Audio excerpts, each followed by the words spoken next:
Hola, es un gusto saludarles. Mi compañero Raúl Sánchez Carrillo, su servidor Félix Fuentes, les tocamos el tema que ustedes conocen, un tema de años. ¿Por qué de años? Y llevo las cuentas, porque los maestros de la sección 22 de la CENTE arribaron a la Ciudad de México un 8 de mayo del 2013. O sea, hoy, 8 de julio, se cumplen 3 años y 2 meses que estos profesores vinieron a la Ciudad de México para exigir que no sea aprobada la reforma educativa. O sea, llevamos 50 meses con este problema. Y un asunto que creímos, Raúl, que podía ser resuelto en 1 o 2 semanas, porque realmente no le veíamos gran cosa que una sección de maestros protestara y se le pudiera dar respuesta qué es lo mal que veían en la reforma educativa y cómo se podía resolver. Pues dijimos, a lo mejor en 1 o 2 semanas se termina esto. Pues no. Hoy se cumplen 50 meses de ese problema y continúa. Y hoy también, hace 8 días, el señor secretario de Gobernación, Miguel Ángel Osorio Chong, manifestó que ya no había tiempo. Y pensamos, ¿para qué ya no hay tiempo? Bueno, y es que en el primer diálogo, si así se le puede llamar, que tuvieron las autoridades de gobernación con los señores de la CENTE, no se llegó a nada. Y entonces el Partido Acción Nacional, los organismos empresariales, supusieron que el gobierno federal actuaría con firmeza si en ese inicio de diálogo no se llegó a nada. Pero luego, anteayer en la noche, hubo un intercambio de documentos, Raúl, donde los señores de la CENTE hacen nuevas propuestas y da una respuesta también la Secretaría de Gobernación.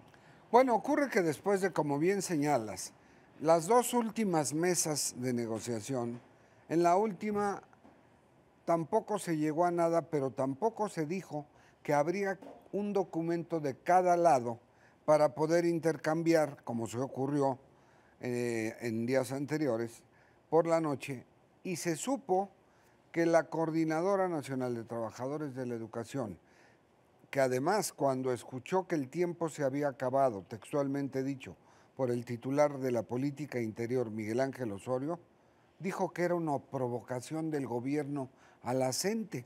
Vinieron las preguntas de todos los sectores. ¿Qué no han provocado desde que llegaron todos los días estos señores de la CENTE? O sea, ya voltearon la como tortilla. para que ahora se digan que es una provocación. Bueno, lo importante del documento de la coordinadora es que en los 3 últimos puntos de la cuartilla y casi 2 cuartillas, 2 hojas, dice, punto número 1, no queremos la reforma educativa. Siguen en lo mismo. Que se eche para atrás. Pero a esto se suma algo nuevo, la reinstalación de todos los maestros a los que se les ha separado del cargo, de acuerdo a la ley, por 3 faltas injustificadas, faltas que ha habido con descuento de sueldo. Ya van 2. Y 3, que además se tenga muy claro que todos los gastos y daños que han sufrido los señores de la coordinadora deben ser pagados por el gobierno. Del lado del documento de la Secretaría de Gobernación, se aclara que cuando se utilizó el término "se acabó el tiempo", no era precisamente para poder aplicar, cuando aún se tiene el monopolio de la fuerza constitucional, una solución de otra índole para quitar los bloqueos que han generado pérdidas por 12,000 millones de pesos. El turismo para la Guelaguetza 12,000 millones, ¿en qué parte o cómo? Mira, han dañado el turismo, han dañado la proveeduría de artículos que, como tienen los trailers hechos kilómetros de fila, se echa a perder la mercancía, los daños de vandalismo, etcétera. O sea, 12,000 millones de pesos nada más en Oaxaca. Nada más en lo que tiene que ver, no, en el movimiento, en Oaxaca van 3,200. Pero los que se suman en Guerrero, donde han asaltado tiendas, donde saquearon en Oaxaca una tienda de una cadena que la gente salió con aparatos, un saqueo. Después vandalizaron edificios de la Secretaría de Educación Pública en varias entidades, quemaron autobuses.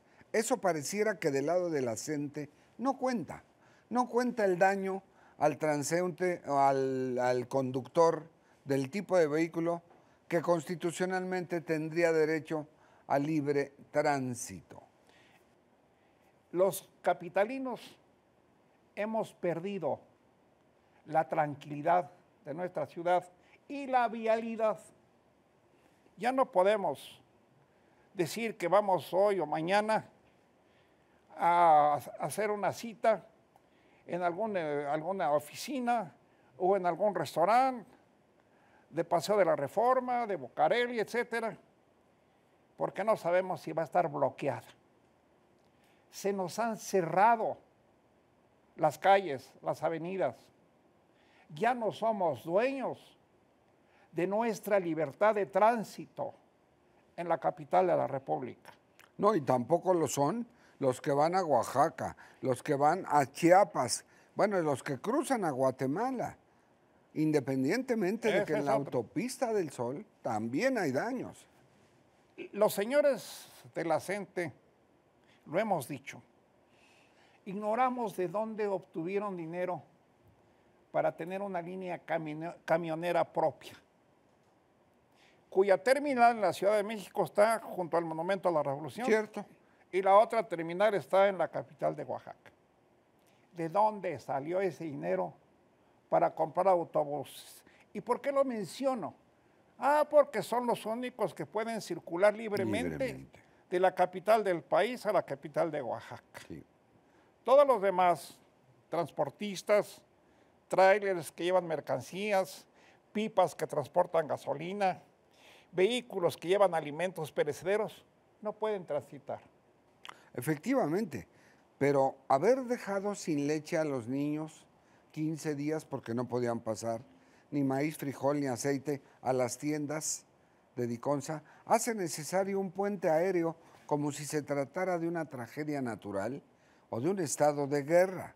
El puente aéreo que hace posible resurtir para los próximos 15 días lo que evitaron los señores. Fíjate tú que hasta don Antonio Meade, que es el nuevo titular de la Secretaría de Desarrollo Económico, es ya como el héroe nacional, ¿sí? Porque logró establecer ese puente aéreo para surtir pues, de alimentos fundamentales como maíz, frijol, arroz, no sé qué otros más. Y José Antonio Meade, el titular de la Secretaría de Desarrollo Social, es el que está ahí viajando en los aviones y checando que se resurtan las cosas. Lo menciono así porque es muy importante el hecho de que en el caso de las gasolinas, ahora se están vendiendo, por ejemplo, hace 4 días, se roban una pipa con 26,500 litros de gasolina magna. Y quedan cerrados 40 gasolinerías. Sí.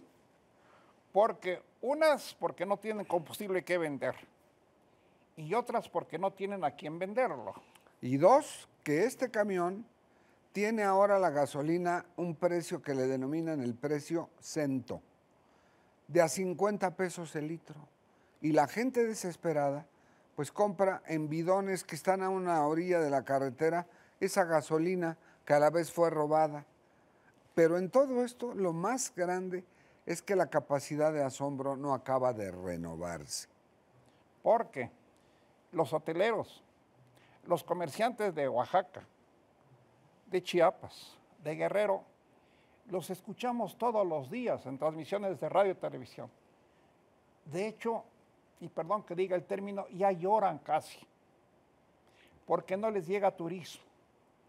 Porque el 40% de las reservaciones de Huatulco están canceladas. Porque el 50% de las reservaciones para ver a la Guelaguetza están canceladas. Porque ya la autopista del Sol de México a Acapulco ya no es autopista del Sol. Ya dejó de ser transitable. Es caminódromo. Ya quien se aventura en estos días ir a Acapulco, si de antemano sabe que le van a cortar el paso, o en Chilpancingo, o en Iguala, o en Tierra Colorada, a veces hasta 3 y 4 cortes en esa avenida. Sí. Los hoteleros de Acapulco, y tengo un amigo mío que es dueño de uno de ellos, me dicen que cuando mucho tienen el 2 o el 3% de ocupación turística. ¿Cuánto cuesta todo esto? El despido de cuántos trabajadores, meseros, las recamareras, que no tienen que trabajo porque no hay ocupación y los despiden. Van 145 en Oaxaca y mira que Oaxaca no es uno de los estados con más cuartos de hotel. No. Pues resulta incomprensible, y vuelvo a repetir, que en 50 meses, 3 años y 2 meses, no haya sido resuelto este problema. Y de acuerdo con lo que dijo el señor secretario de Gobernación, va a continuar. Porque la próxima cita de las autoridades de Bucareli con los de la CENTE va a ser el lunes próximo. Y va a ser un diálogo respetuoso, dijo el señor Osorio Chong, de la CENTE con el secretario de Educación Pública, que no quería hablar con ellos y mucho menos ceder un ápice en la reforma educativa. Ahora tenemos el temor de que esa reforma tan llevada y traída en todos estos años vaya a ser modificada, como sucedió con la ley 3 de 3, en la cual se dio marcha atrás y se evitó que los empresarios tuvieran que hacer declaraciones patrimoniales, de intereses y fiscales. Ahora, ¿qué le van a cambiar a la reforma educativa? Porque es un hecho que la van a modificar. ¿Y de qué manera el secretario de Educación Pública dice? Quieren seguir conservando privilegios, quieren seguir vendiendo plazas. Yo no trato con esa gente y aplico la ley, y ahora la papa caliente va para allá. Y la verdad, y lo decimos con mucha tristeza, no le vemos una salida pronta a este problemón de más de 3 años. Ojalá la encuentren, porque ya son enormes los daños que padecemos los habitantes de la Ciudad de México, los de Oaxaca, los de Guerrero, los de Michoacán y de otras partes de la República. Y principalmente los niños que llevan 50 meses sin clases. Muchas gracias por su atención y estaremos en la próxima con ustedes. Gracias, buenas noches.